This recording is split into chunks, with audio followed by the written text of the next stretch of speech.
What's up, everybody? It is Sunday night, 8:10. I was hoping to start by Saturday night. Look at that. Saturday night.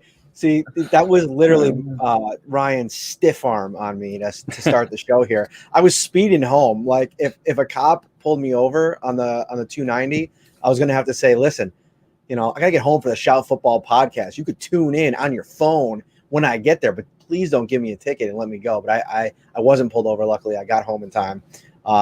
Maybe I shouldn't be talking about that. Who knows? The Bills, their first playoff victory in 25 years. What a victory. It was a hard-earned victory. We're going to get into this, the nuts and bolts of this game.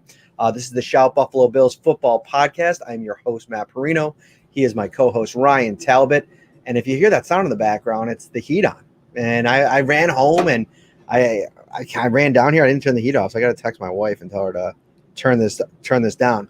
We are brought to you by Tops Friendly Markets, your neighborhood store with more. We have so much to talk about, Ryan, but let's start with I have somewhere where I want to start, but what was your initial takeaway from this game?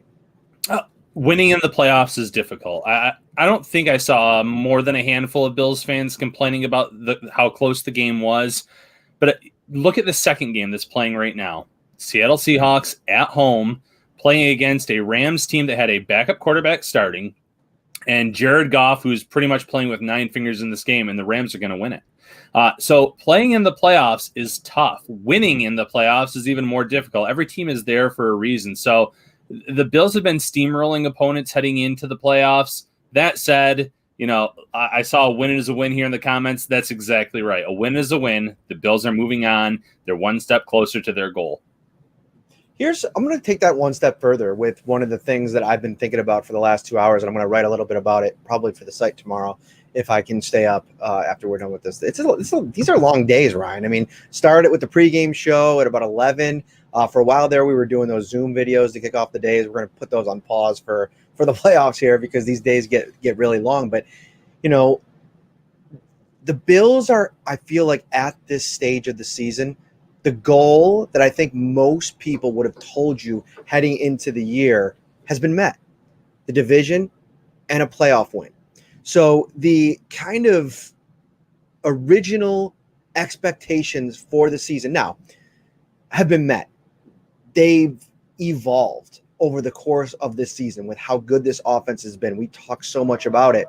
But you can sit there at least and say, okay, you're sitting here with a home playoff win, the first home playoff game in decades, and you went out there and you dealt with some adversity. And I think that's kind of also my biggest takeaway.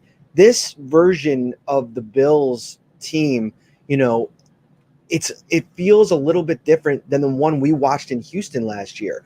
There were so many moments in this game where I feel like things could have went wrong for this Bills team. I mean, there were no turnovers, but there were, just some plays where, not converting. I can't remember what the play was in the second quarter that I had written down, but every time the Bills kind of inched their way ahead in this game, the Colts came back. And in the fourth quarter, you take a commanding lead. Usually teams fold that have played the Bills this season when they take a commanding lead, late in the second half. Well, the Colts responded in the fourth quarter with 2 touchdowns, and it came down to 2 plays. We're going to talk about one of them down the stretch. But I thought this was another step in a season of steps that this Bills team has taken. Yeah, the Colts, to their credit, like you said, they moved down the field very quickly on those final two drives. One of them less than 2 minutes, the other less than 3 minutes. So to their credit, they didn't fold. They made a lot of plays, a lot of big third down conversions, fourth down conversions mixed in there. But Buffalo's defense rose to the occasion when it mattered most to help this team win. And now, we're not going to look ahead just yet. We still have a lot to talk about with this game, but now we can start talking a little bit tonight too about the possibilities of their next opponent. Yeah, so let's go to the fourth quarter because I think that's a good place to start, and we'll get to a lot of the different performances in this game. There's a lot to talk about, including Josh Allen, but it came down to the defense. And then, the defense gave up over almost 500 yards in this game. I mean, the Colts were able to pretty consistently move the ball. They did a pretty good job, I thought, from, start of the game to the end of the game on Jonathan Taylor, considering he's coming off of a historic rookie performance for a running back, 250 last week against the Jaguars. I thought they did a pretty good job dealing with him for the most part, but the Colts moved the ball in this game, and they were moving it again. In the Bills, had to punt the ball back to him. They couldn't finish that last drive there. And as they're driving, you're starting to get a little bit nervous if you're a Bills fan, because, they've been doing that all game long. And I think that it definitely is something worth talking about, that 24 points at the end of the game. That's all that they end up with. I asked Micah Hyde about that after the game, and he said, listen, we're a defense that, we have been harping on red zone defense. And it's interesting. We talked about it a little bit in the podcast on Wednesday, that Frank Reich found two areas that he's really focused in on with his team going in this game: winning the turnover battle, which the Bills should have won, and we'll talk about that in a minute, and red zone defense. And the Bills, I think, were trending a little bit worse than the Colts going into this game, at 65% touchdown rate for the Bills defense, 61% touchdown rate for the Colts. And I thought that was the difference in the game. When the Bills needed stops in the red zone, they got more than the Colts were able to get. And that was a massive deal. And, you can set it up here. The Jordan Poyer play was quite an interesting few minutes there. Yeah, even before that, I'm going to go a little bit before that, because you mentioned the Bills' final drive where Josh Allen avoids one sack, spins out of it, gets hit again, fumbles, and that could have been doom for the Bills. But luckily, Darrell Williams comes in, makes the one of many game-changing plays to the Bills by recovering that, and backed up Buffalo from scoring any points, putting that game away. But you give Indy the ball there with that much time left, it could have been a whole different ball game. Fast forward, though, Indy gets the ball back. They don't show a lot of urgency, I guess. I was actually pretty stunned that when they were, out of timeouts, they weren't moving a little bit faster. They huddled up after one play, but they get themselves into a 4th and 10 situation. Rivers delivers another great ball. He was outstanding today. And Zach Pascal catches it, gets up, and Jordan Poyer, with a heads-up play, reaches in and rips at that ball. And almost simultaneously, Matt Milano comes in and hits Pascal. The ball goes flying. The Bills clearly recover it. And then the officials drop the ball numerous times. First, they say he's down on the field. They don't even call it right live. Okay, it happens. Then you look at the replay and the review. I think there were enough angles. There was enough video evidence to show that Poyer did not touch him, Pascal that is, until he stood up, no body parts on the ground, and then went for the ball. What should have ended the game did not. The officials gave the Colts another life, and then we found ourselves in a Hail Mary situation, which I'm sure some Bills fans were chewing away whatever fingernails they had left at the end of the game. But truth be told, it's a little worrisome that in 2021, the officials and the officiating crew in New York are still getting plays like this wrong, where there seemed to be clear evidence that it was a good fumble and it should have been a turnover, and the game should have been over a little bit earlier than it was. That is, just to start with, and I tweeted this out in the moment, like, just baffled. Why does it even take Sean McDermott to take a timeout for the referee crew to get it together enough to realize, oh, hey, by the way, we're under 2 minutes. He's not going to challenge this. We need to challenge. We have to go and review this play because it was that close. That's just, in the playoffs, like if you're the NFL sitting there as a league right now, you call up every crew that worked this weekend and you put on the tape, just like Sean McDermott's going to do to get his team ready for next week. And you review those kinds of plays because they can't happen. I think it was Ross Tucker who tweeted out, and I retweeted him. He said, that is an all-time timeout by Sean McDermott. It ended up not, working for them. They didn't overturn it, and that's on them. And that's a whole separate conversation to your point. But the league just routine wise, you have to figure out those kinds of errors because they're game changing. And, if you're a fan base, I think Bills fans are used to that, and it wouldn't have been the craziest idea in the world if they would, if from a Bills fans perspective, if getting screwed over by the referees. I feel like they've dealt with that for years and years and years. Usually Tom Brady is in those games. But no, I thought that it was a crazy play. And the first replay that came up in the stadium, I think Bills fans knew. We're going to talk about Bills fans in a minute. Like, that was being there today, just emotions just running through your, just looking. Like, before the game, Ryan, there was a moment where the Bills had run onto the field, and all season long, they don't come out for the anthem. They stay in the locker room and they continue to do that. That's just been a choice that Sean McDermott did since the beginning of the year. And so they came on the field. They didn't introduce the offense. They introduced the Bills and the whole team came out. And there was just a moment, like before the coin toss, like the front row of the second deck right in front of the press box.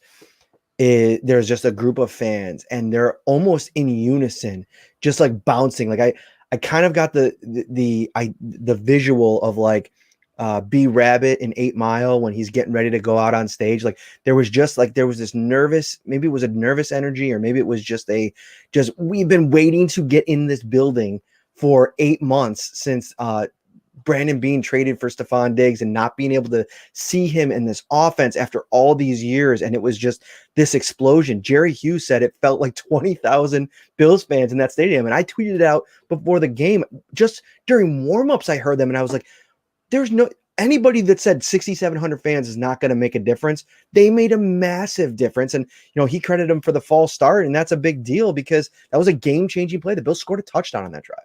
Yeah, the crowd was ready. I love seeing all the photos and videos from earlier today, leading up to the game. Fans in their cars, car gating is what they were calling instead of tailgating. Getting into the stadium, how excited they were, reactions to touchdowns. It was fantastic. They've been waiting for that moment. And you're right. Even at home on the broadcast, you could hear the fans on TV. They were very loud. They did their 111th today, as Sean McDermott would say.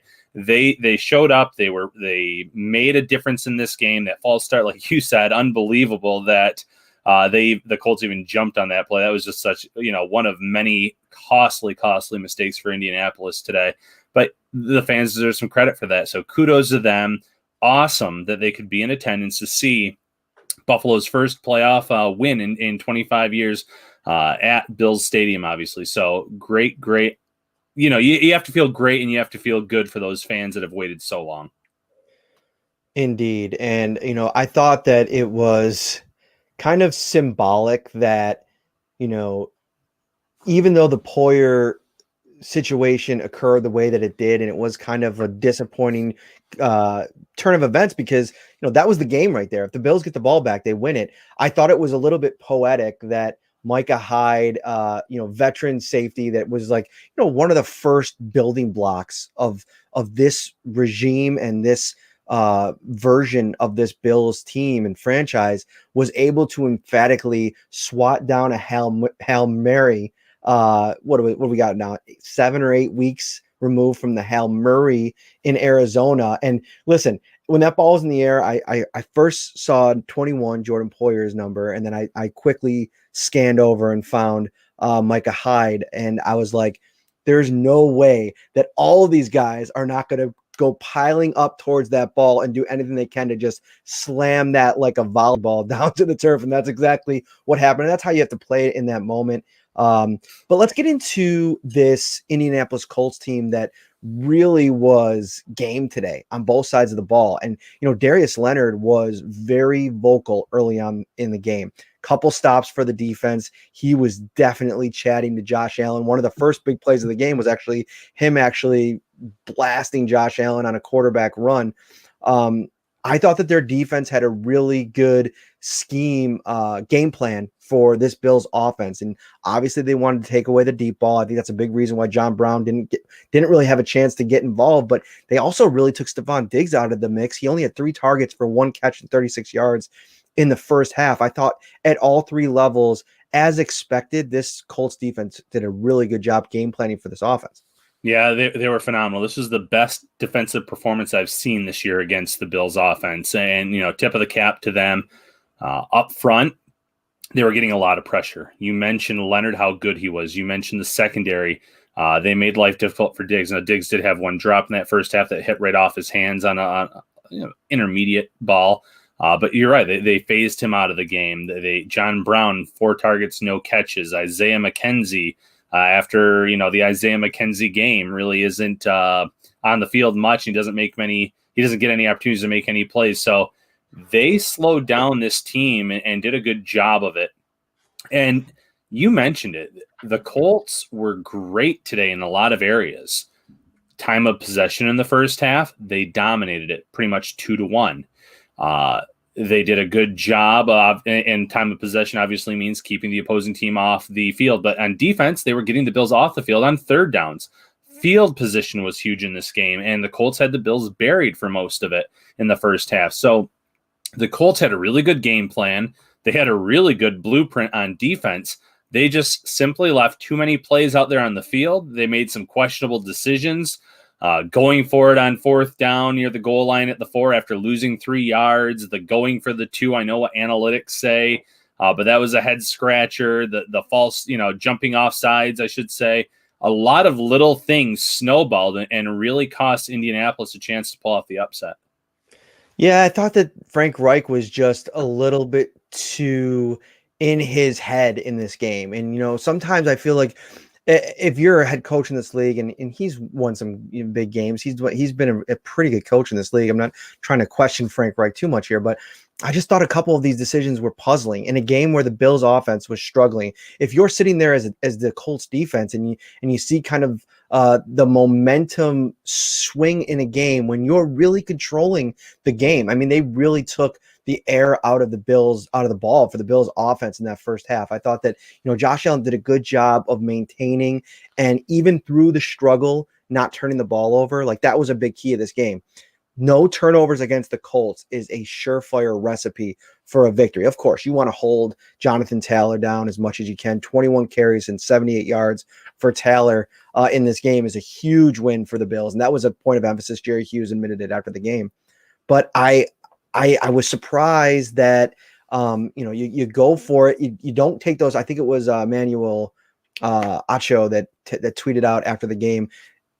They don't go for 3 points. They go for it on fourth down in the red zone against a Bills defense that notoriously, like, if you take the full Sean McDermott Bills defense into account when you're preparing for them, and all these coaches do. I mean, they don't just watch film from this year. They're familiar with, these defenses from the past. They've notoriously been good at, when they're backed up against their goal line, making a stand. And so you're taking a big risk by leaving points on the board. 27-27, you can go into overtime if you kick that field goal. Who knows what happens? But of course, I mean, if Blankenship hits the field goal, it's tied. There's all these little pieces that go into a game. It's always easy to second guess after the fact. But I just thought that Frank Reich, just, to me, he overthought some things, and I think that in the end that cost them.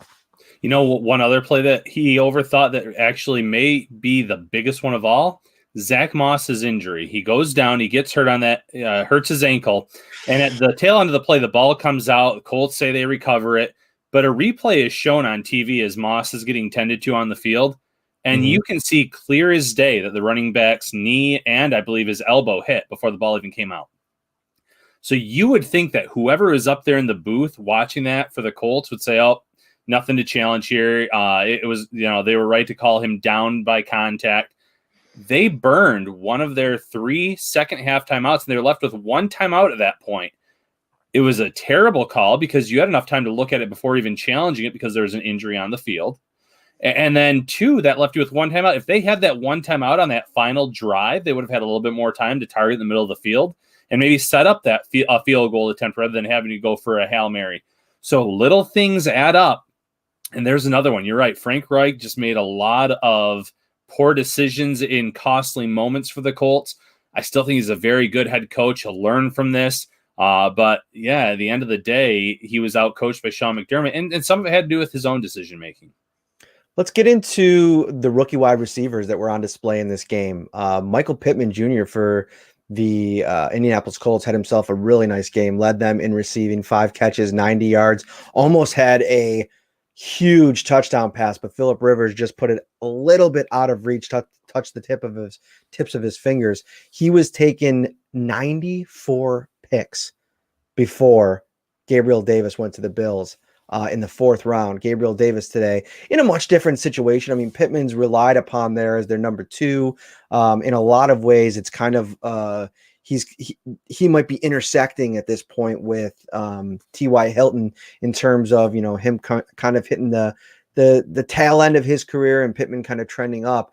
Davis is able to play in a very talented wide receiver group, but he made some huge plays today, finished with 4 catches for 85 yards. Those 2 catches on the touchdown drive were massive. And, the Bills were looking for something. I mean, they made the big defensive play. That was great. They got the ball back, and they were looking for somebody to step up and make a play. And lo and behold, it's rookie Gabriel Davis, who led the team or was second on the team in touchdown receptions this year with 7. Just absolutely huge plays. And I wrote about it in my observations.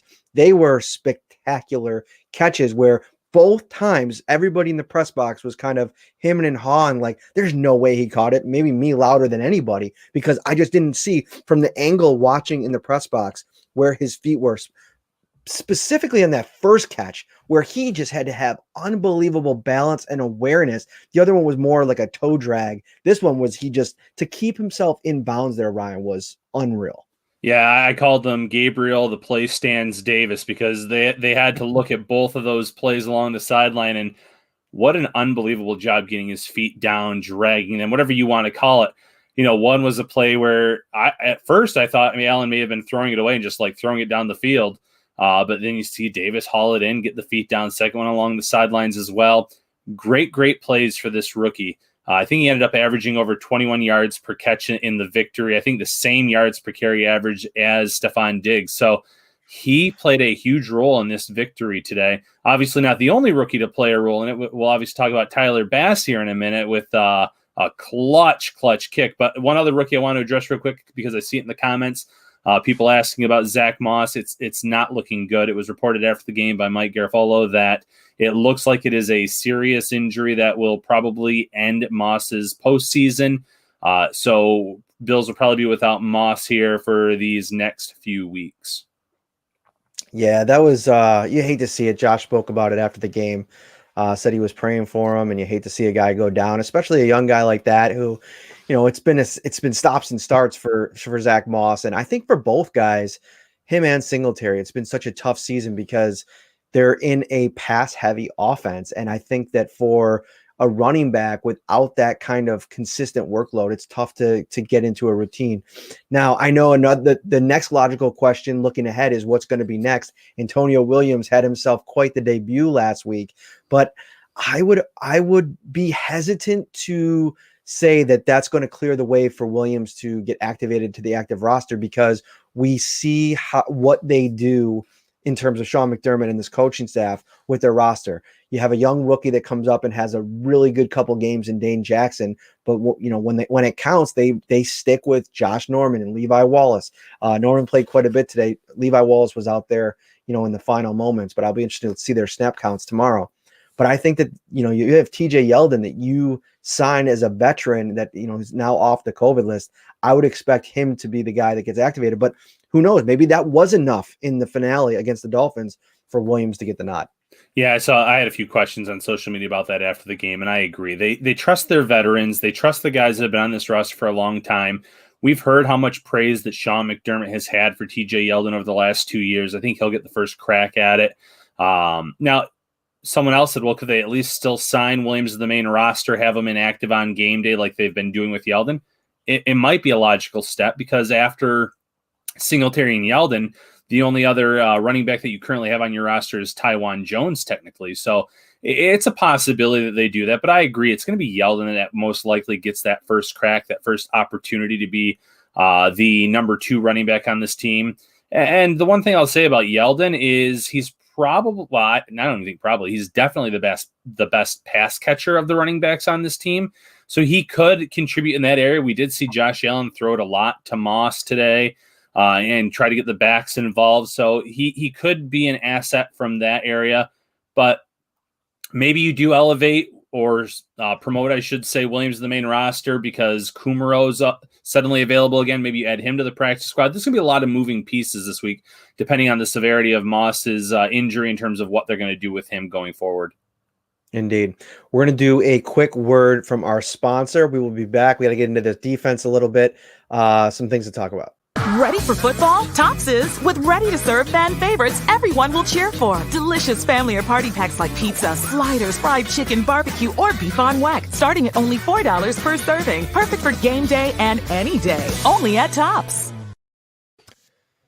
So, Bills come away with a 27-24 win, and, there's a lot of things that in a game like this, first and foremost, I think it's important to clarify.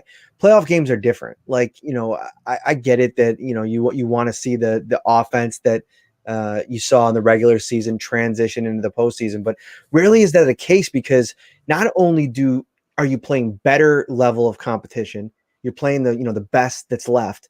You're also playing against the best that's left that has a chance to dig into 16 games of film and do the type of studying necessary to kind of put forth the best game plan and situate yourselves to beat a team. And I thought that this offense today, the way they attacked the Bills, particularly Tremaine Edmonds, was really well done. And I thought, we talked about it, Darius Leonard being very vocal and boisterous before the game, talking about coming in here, wanting him to prove the fact that he should have been drafted 16th overall and not Tremaine Edmonds.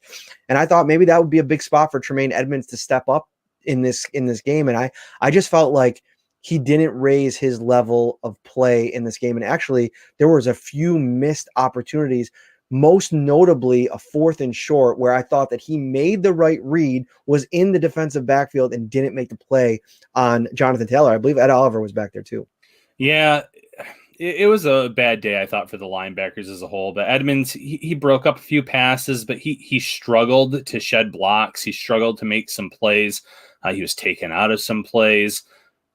We're waiting for that light bulb to go off where he consistently shows what he shows in those flashes where we're like, oh, okay, now I see, this is why the Bills picked him in the first round. They traded up to get him. We've seen those flashes, the goal line stops in prime time this year and things like that. But he struggled. Matt Milano struggled. He thought there was help on the back end on one play that they were burned for a long touchdown. This was a bad game for the linebackers. And we talked all week about how the game plan was going to be Rivers gets the ball to his backs and his tight ends. And obviously the Bills knew that too, but they didn't have many answers for those tight ends today. Doyle was catching a lot of the balls. Obviously Burton made some big plays. Even Mo Alley Cox had a few catches in there. So Buffalo's front seven as a whole, a little underwhelming, a little pressure. I thought Ed Oliver was the most consistent among that group, but I'll have to go back and watch the game again in terms of getting a push up front. But that whole area really struggled, I thought, against the Colts. And, to Rivers' credit, without any pressure there, he was delivering dimes today for the most part, dropping balls into the zone coverage where his guys were the only ones that could catch it, making play after play after play.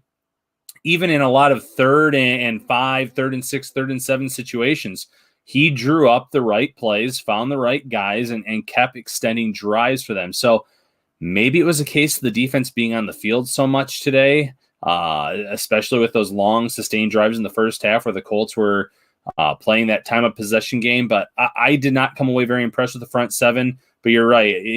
Edmonds especially struggled, in my opinion, and didn't do anything in terms of that narrative with Darius Leonard.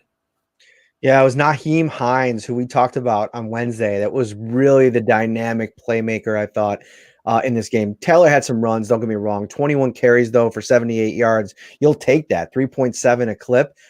It was Hines that broke a couple big runs. And I don't even think, let me look at his, he had 3 targets and 1 catch in this game. And that's one of the big things we were talking about. He did his damage just out of the backfield as a runner. But you compare side by side Phillip Rivers to Josh Allen, and it's such an interesting comparison. Rivers threw it 46 times in this game compared to 35 for Josh. 58% completion percentage for Rivers, who, if you go back and look through his career, that completion percentage is always above 65%. I mean, he's consistently been one of the better quarterbacks in the NFL. Sean McDermott has been quick all week and after the game to call him a surefire Hall of Famer, basically, that they just went up against. He threw it for 309 yards. This was a game where I felt like they schemed things very difficult for Josh Allen. They made him really go through his reads. You saw a couple times, I think he only was sacked twice, but there was a couple times where he had to get out of the pocket where things were just crumbling around him because of how disciplined they were in the secondary. But you look at his stat line at the end of the day, Ryan, sacked only 2 times, 9.3 yards per attempt, 324 yards, and here's the clincher. In a game where the Colts did their very best to scheme against this guy, 74.3% completion percentage. I mean, this is just there's so many things that he talked about after the game they wanted to do better. I know we're flipping back to the offensive side of the ball. I want to talk about the defensive line too. But there's so much to talk about here because that's the biggest thing that happened in this game for me is there was probably a handful of moments where Josh could have kind of deviated from the script that we've seen play out all season. And time after time, he didn't. They were only 2 for 9 on third down. They have to be better there. They going against maybe Pittsburgh and Kansas City, potentially all these other teams. But to realize that you have this in your bag, to face all the problems, make a couple mistakes, and still respond and still make plays to win the game, this was a huge performance for Josh Allen today against a really tough defense. Yeah, I can't remember who said it after the game, but they said if Josh Allen's not the MVP, it's rigged. Was that Deion Dawkins? May have been. But anyways, backed up in the first half a lot.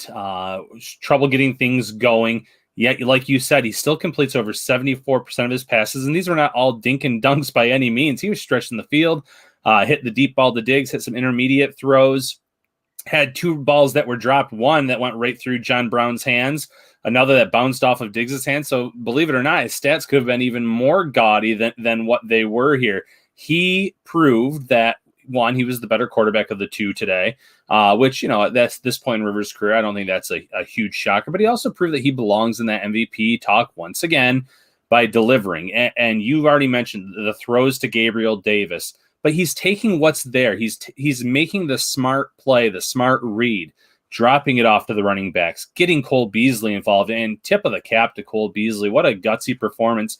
You could just see him after plays, how he was struggling to run back to the huddle. And he ends up leading the team in receptions and making some really big catches and getting moving the chains after the catch. So tip of the cap to him, Gabriel Davis, Stefon Diggs, the list goes on and on. But Josh Allen was unbelievable tonight, or this afternoon, running the ball too, running a little bit more than even I expected. But what scored a touchdown there. So overall, outstanding game for Buffalo's franchise QB. The Bills really had themselves a draft in 2020, in my opinion. And most of it's about potential. Like we've seen AJ Epinesa flash some potential, especially late in the season. Zack Moss at times, a couple big games. But both guys that really didn't have huge roles this year.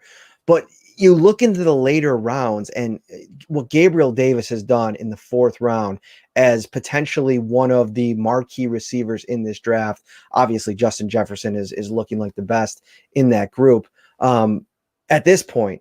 But another guy that rarely gets talked about, and I'm looking it up here, he was the 2nd kicker off of the board, Tyler Bass, in the 6th round. The Bills had a problem last year in Houston.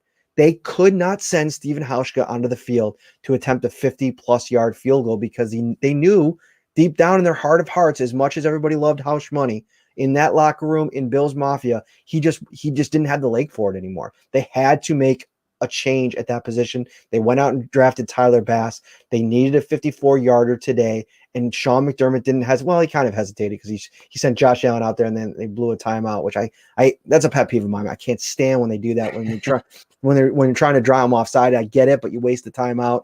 I don't know. It's just maybe the old school football guy in me. But they sent Tyler Bass out and he splits the upright. It would have been good from 60. I almost wanted to see them send him out. It would have been a 59-yarder later in the game. They opted not. I think they punted. But because if you miss there, you give the Titans the ball back. I understand, but the kid's got a live leg and he's just had an incredible season. Yeah, last year at the end of the year, Hausch money was Hausch pocket change. He couldn't make those long. He couldn't make the long kicks, though. He just couldn't. I liked the guy. He was automatic early in his career, but it changed. And I was happy to see the Bills draft Bass in this class. He was the kicker with the biggest leg. And in Buffalo, you do need a big leg. The swirling winds, everything else. He got off to a rocky start, but the Bills trusted him. He ends up being automatic pretty much from about week 8 on. Ends up having the scoring record for the Bills, which has to do with their prolific offense. But yeah, you call on him today.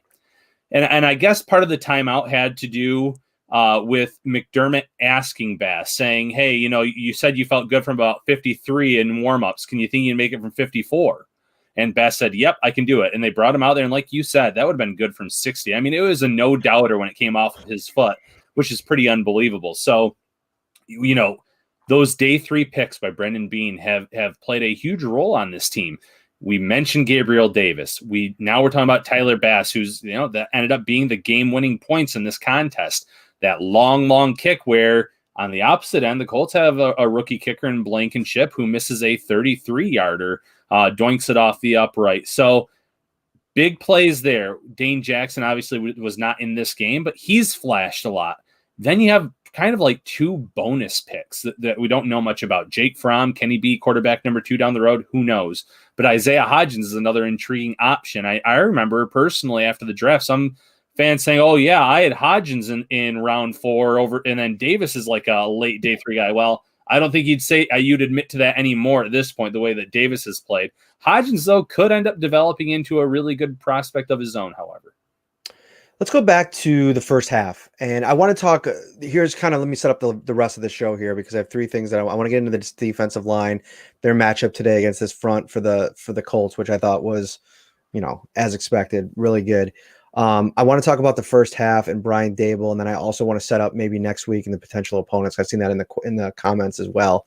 But let's start off with Brian Daboll's approach in the first half. And I know that there was a lot of angst on social media as you were seeing the first half play out, and even in the second half, some of the play calling where I think there was one play that I think it was Zack Moss had an 8-yard run and they ran it 2 more times and don't get a first down, and you're sitting there like, where is the pass happy offense that I got used to watching all season long? Why are they kind of going conservative? I even tweeted, I think this is a little bit too conservative for my taste, and everybody knows I'm a very big believer in what Brian Daboll, and I think also in these moments, he's earned enough trust and faith to figure he's going to do the right thing out there. If you're a Bills fan, sometimes I feel like there's this overreaction in the moment. I get it. Like just sitting on your couch, having a beer, eating some pizza, and just like, damn it, like I want to win this game. And you're emotional. I get all that.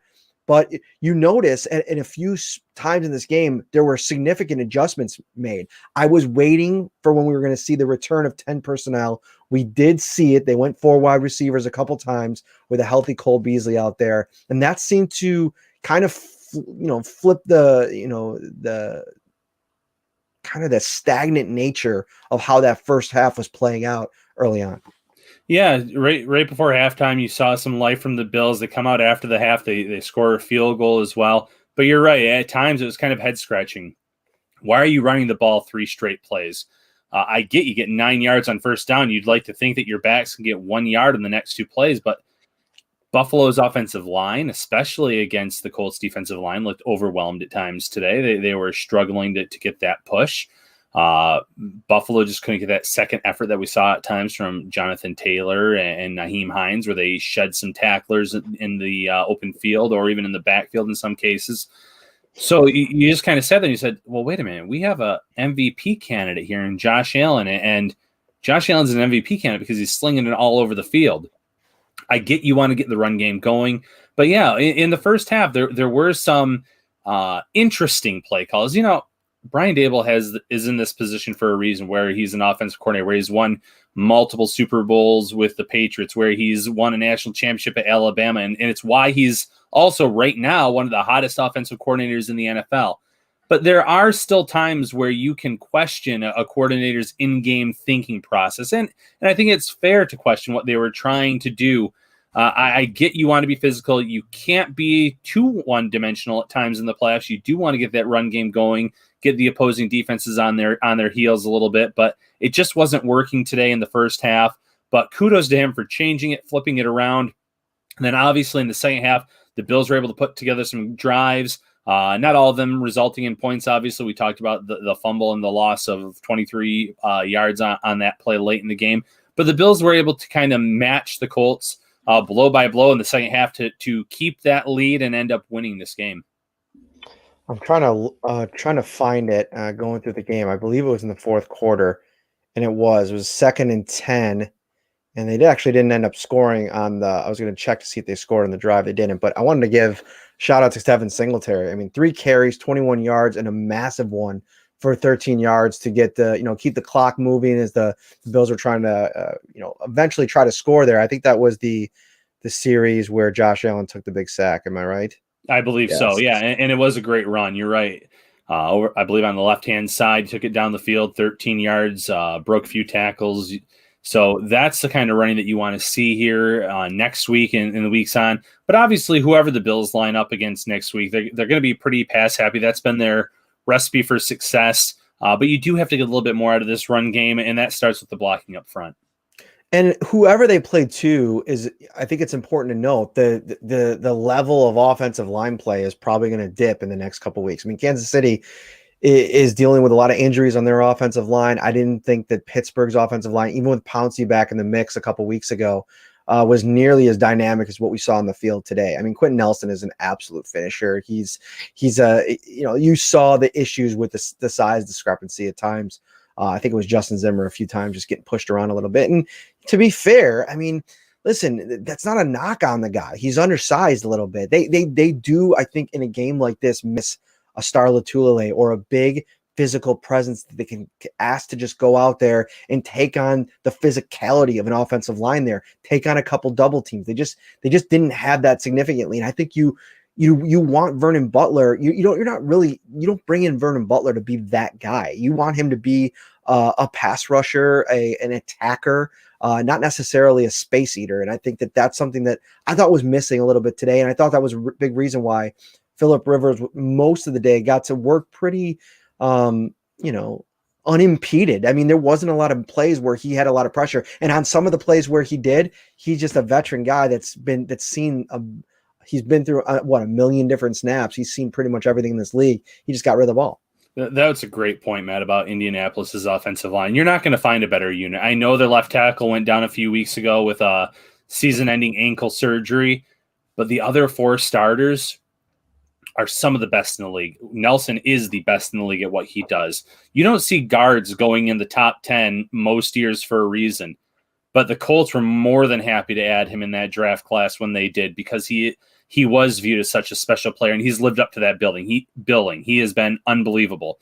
They have Braden Smith at right tackle, who did not give up a sack the entire season. So Rivers probably felt pretty good about having him there. Ryan Kelly, I believe, was an All-Pro, named to the All-Pro team at center. And then even Glowinski, I'm always blanking on the other guard's name. He's up there too in terms of quality play, high-level play. I don't think he missed a snap this year. So that unit in 4 of those spots in today's game, 1, a lot of cohesiveness, 2, a lot of dominant play over 16 weeks in the regular season.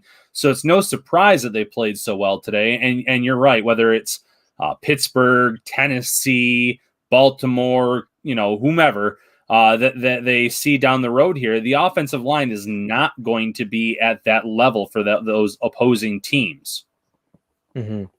I thought that also what was baked in a little bit to the way Brian Daboll called this game was being careful in a playoff game against a team where they were very familiar with the keys to the game. I mean, there was no hiding it. The team that was going to win the turnover battle in this game, I think, had the upper hand to win it.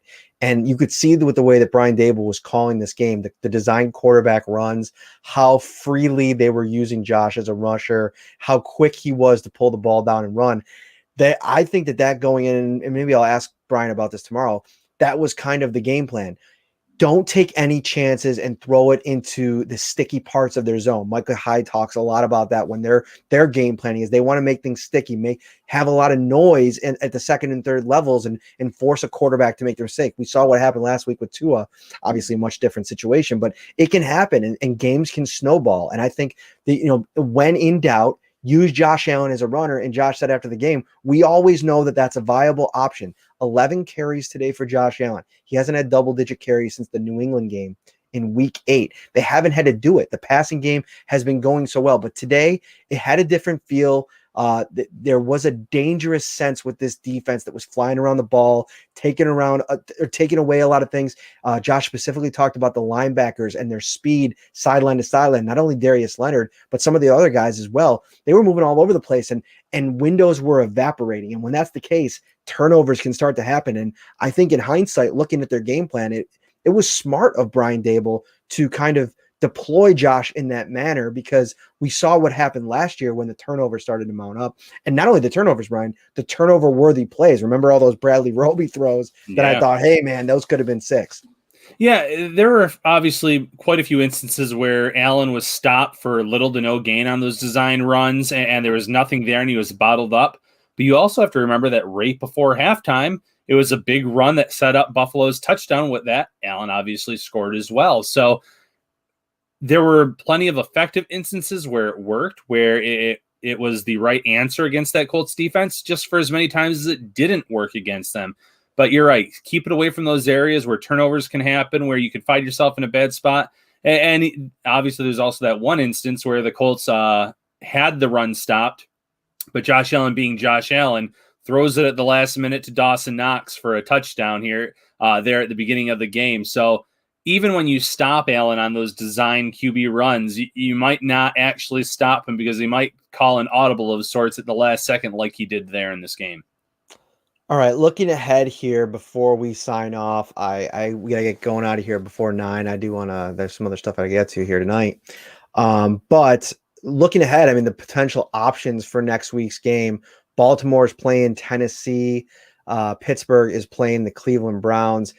Cleveland's dealing with a lot. They're healthy relatively player wise. They're going to have probably their full complement of weapons in case something develops tomorrow with COVID, but without their head coach, I mean, you wonder how that's going to play out in a game against Pittsburgh where, Mr. Juju Smith-Schuster can't help himself without just doing something goofy that just makes everybody just like, what? Like, that's what's so funny. I remember when Antonio Brown made his way out, forced his way out of there basically with his behavior. Everybody sat there and thought, man, Juju Smith-Schuster, they'll be in the clear. I mean, this guy seems like he's got his head screwed on straight. Everything's good.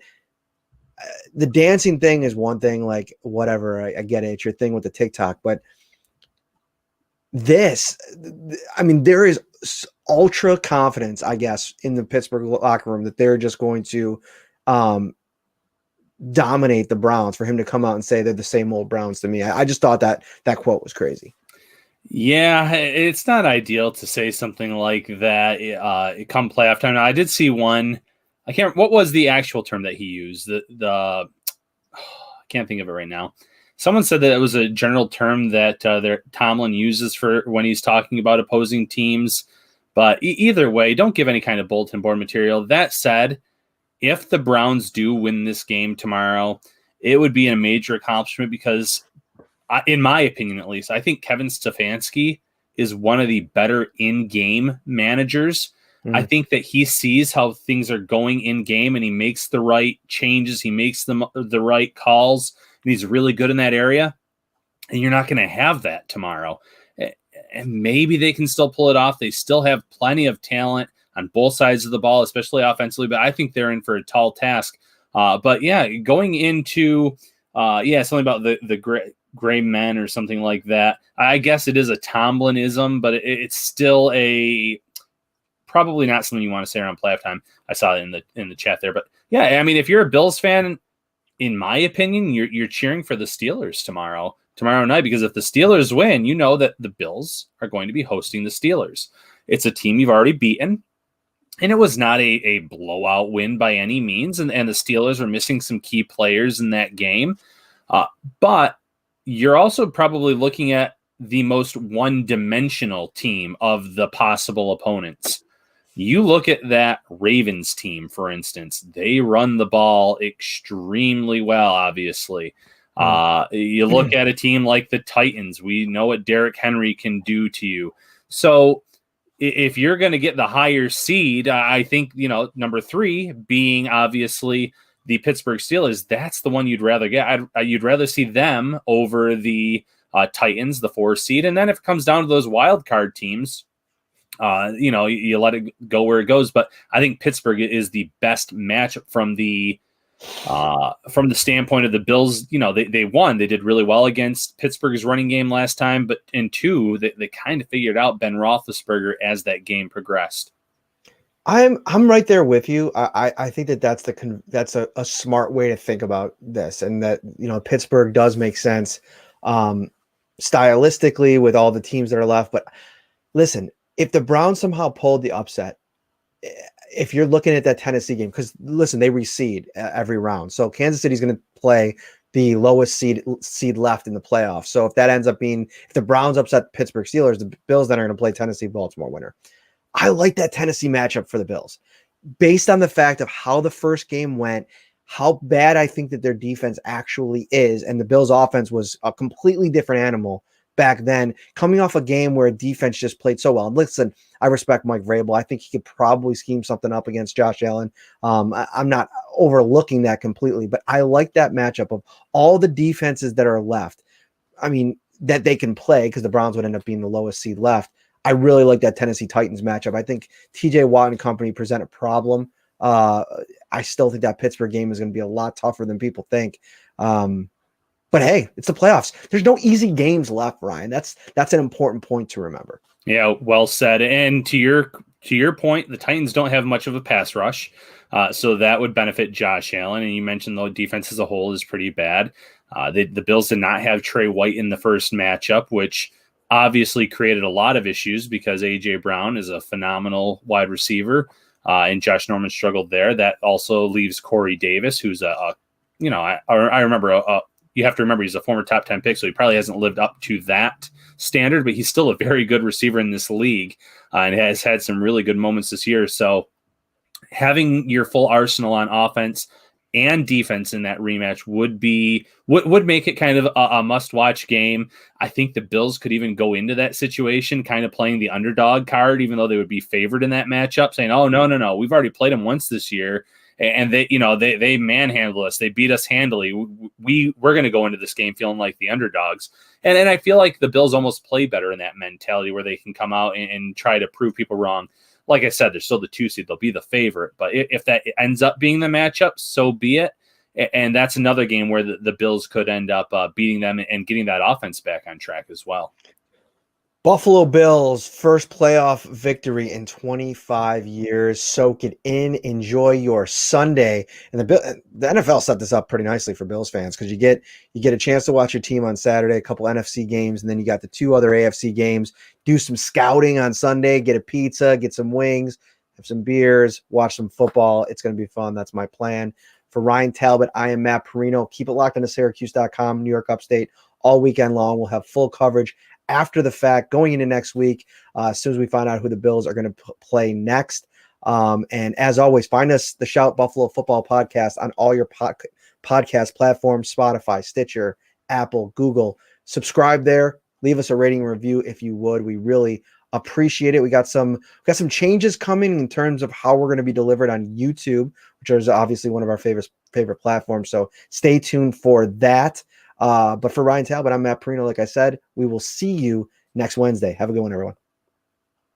Ready for football? With every game a home game, Tops is ready for you with its TV a Day giveaway. For 6 weeks, every day you shop is a new chance to win a massive 70-inch 4K TV. Shop Tops for the best